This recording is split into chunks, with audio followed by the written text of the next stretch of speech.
Today it might seem like a culturally irrelevant thing to talk about idolatry. One of the 10 Commandments, as we probably all have heard, is you shall not have an idol. And we feel like idolatry may be this sort of outdated thing, and we don't think it has any bearing on modern, secular sort of life. However, I beg to differ.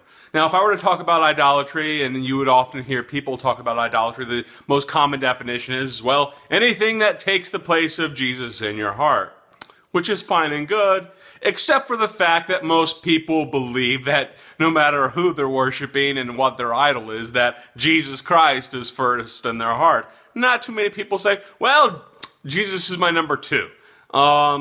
So I'd like to kind of toss out a different set of questions about how to identify the idols in your life. One of the common hallmarks of idolatry, especially in the past, in history, and anywhere that builds little wooden figures or stone figures and worships them, is this idea of building a temple. You see it in antiquity. You even see it in some third world countries today.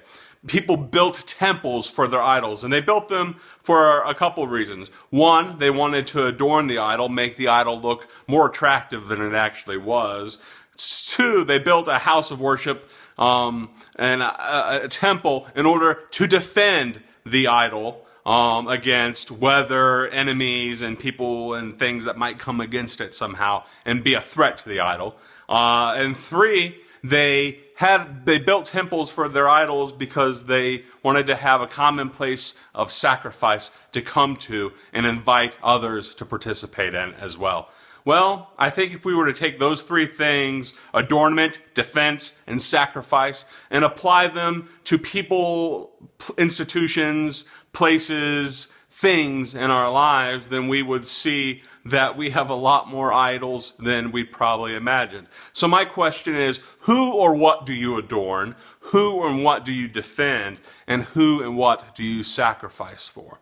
Because at the end of the day, whoever that is, whatever that is, that's your idol. If I were to talk locally, I live in Charlotte, about, let's say, Steven Furtick, one of the most popular preachers in the city, and say, why does Steven Furtick have a nice house? Why does he have a $2 million mansion and he's just he's nothing more than a preacher? And how much money does he make? Well, if you go to Elevation Church, you might have this proclivity to say, well, the man of God should have a nice house, and look how God has blessed him. And then you might get defensive, and you might say, well, who the heck are you? You're just a hater, and you're stupid, and you need Jesus. And then you might actually say, hey, I need to sacrificially give at the end of your offering so that, God can continue to bless this ministry.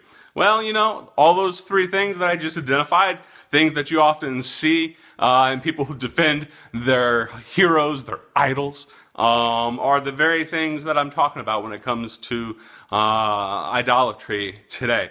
Who do you adorn? Who do you defend? And who do you sacrifice? And don't get me wrong, I'm not just picking on Steven Furtick. I just use him as a local example because I used to go to Elevation Church, and I know many people who do, and I know a lot of people who get very testy, if you even so much question the man of God. But we can apply this to our jobs. We can apply this line of reasoning to our political figures. We can apply it to the institutions that we love. When Jerry Sandusky was accused of molesting a bunch of children over at Penn State football, the same things happened. People got crazy because they were adorning, defending, and sacrificing for that institution. You see it with the Catholic Church and the pedophile issues.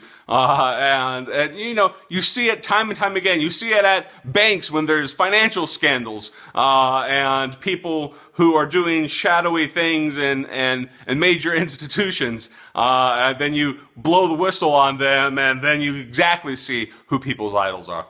So anyway, this is Jimmy. I just thought I'd toss out questions about how you identify your idols today. It's more than just about who you love in your heart more than Jesus, because, nobody would ever admit to that. But my question is to you are, who do you adorn, who do you defend, and who do you sacrifice for?